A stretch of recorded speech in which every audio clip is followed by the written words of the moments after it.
বৃক্ষ থেকে উজ্জ্বল সবুজ আর আসমান থেকে মেঘ মেখে তোমার দুটি ঠোঁটের লজ্জা অব্যর্থ কিছু দৃষ্টি নিয়ে আঁকা হবে আজ অনন্ত চুমু।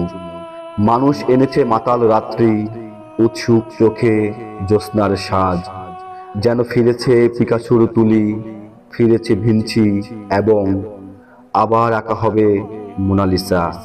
বিভ্রম জগৎ জুড়ে রঙের জলসা, আঁকি বছর, শতাব্দী, মহাকাল, আঁকি নিজের মুখ অকপটে, আঁকি মুখোশ সেতার বাজনা। অন্ধ যেমন চেনে না রং, চেনে না প্রভেদ, জ্যোৎস্নার তীর, অবুঝ মানুষ তেমনি ফেরে ঘরে, পড়ে থাকে রং এবং জীবন। তারপর সবুজে ফিরে বৃক্ষে, পাতায়, আসমানে ফেরে মেঘ, তোমার ঠোঁট তোমারই থাকে উষ্ণতাবিহীন। শিল্পী নিহত হলে রং মুছে যায়, মুছে যায় জীবন তীব্র চুমু।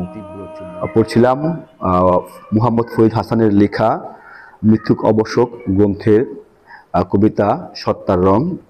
আজ আমাদের প্রিয় মানুষ, কবি, লেখক, গল্পকার এবং গবেষক প্রিয় সারথী মোহাম্মদ ফরিদ হাসানের জন্মদিন। তাকে জন্মদিনের শুভেচ্ছা জানাই।